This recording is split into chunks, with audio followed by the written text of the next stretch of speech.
طاقوں میں سجایا جاتا ہوں، آنکھوں سے لگایا جاتا ہوں، تعویذ بنایا جاتا ہوں، دھو دھو کے پلایا جاتا ہوں، جزدان حریر و ریشم کے، پھول ستارے چاندی کے، پھر عطر کی بارش ہوتی ہے، خوشبوؤں میں سجایا جاتا ہوں، جیسے کسی طوطا مینا کو کچھ بول سکھائے جاتے ہیں، اس طرح پڑھایا جاتا ہوں، اس طرح سکھایا جاتا ہوں۔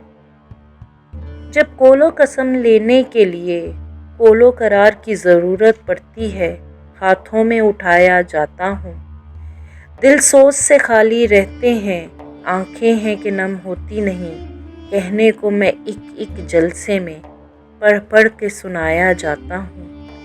نیکی میں بدی کا غلبہ ہے، سچائی سے بڑھ کر دھوکا ہے، بار ہنسایا جاتا ہوں، 100 بار رلایا جاتا ہوں۔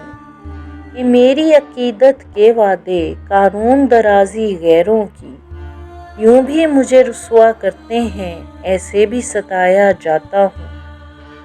کس بزم میں میرا ذکر نہیں، کس عرس میں میری دھوم نہیں، پھر بھی میں اکیلا رہتا ہوں، مجھ سا بھی کوئی مظلوم ہے۔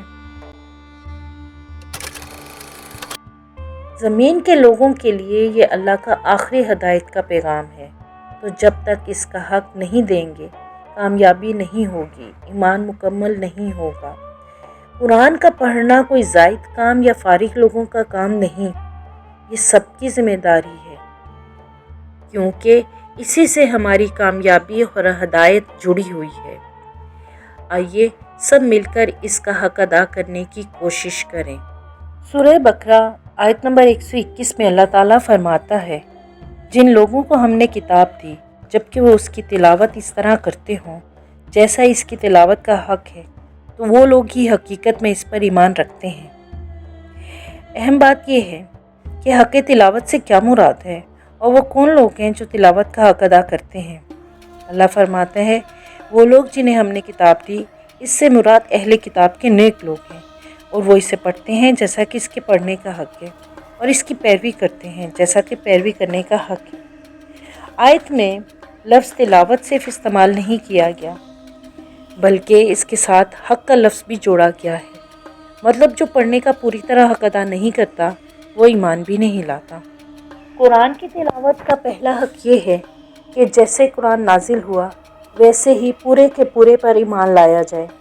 ایسا نہ ہو کہ کچھ حصہ چھوڑ دیا جائے اور کچھ اپنے فائدے کی آیات لے لیں اور ان پر عمل شروع کر دیا جائے۔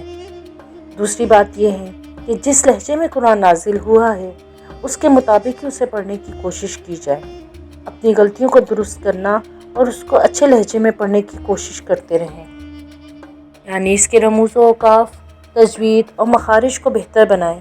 ایسا نہ ہو کہ لاپرواہی برتیں اور کہیں کہ ہم تو عجمی لوگ ہیں اور ہم عربی انداز سے قرآن کو نہیں پڑھ سکتے۔ ہر انسان کو اس کی کوششوں کے مطابق اللہ اجر دے گا، تو اس لیے قرآن کو کوشش کریں کہ اچھے لہجے میں پڑھا جائے۔ پھر اس کے بعد تیسری بات یہ ہے کہ اس کی آیات پر غور و فکر کرنا بھی تلاوت کا حق ہے۔ آیت کا پس منظر کیا ہے، الفاظ کی اصل کیا ہے، نبی صلی اللہ علیہ وسلم نے اور صحابہ نے اس آیت سے کیا مطلب لیا اور کس طرح عمل کیا، یہ جاننا بھی ضروری ہے۔ چوتھی بات یہ ہے کہ یہ کتاب صرف پڑھنے کے لیے نہیں آئی، بلکہ یہ ہدایت کی کتاب ہے، اور ہدایت تبھی ملے گی جب اس پر عمل کریں گے۔ اس طرح اس پر عمل بھی اس کی تلاوت کا حق ہے۔